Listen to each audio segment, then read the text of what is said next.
তিনি বলেছেন আর কারো উপর গুলি হবে না, আহত করা হবে না।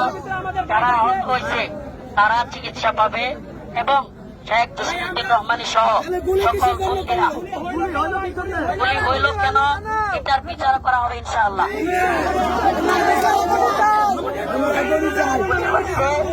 এটা সেনাবাহিনী আসছে, গুলি করছে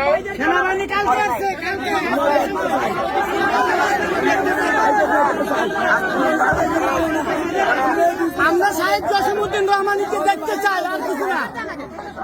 আমাদেরকে দেখার ব্যবস্থা করে দিন। আমরা মানব না।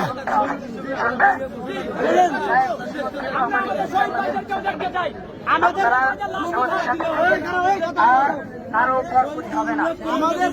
রবিবারে জামিন হয়েছে, সেই আসামি এখনো ছাড়ে না কেন? সেই আসামি এখনো ছাড়ে না কেন?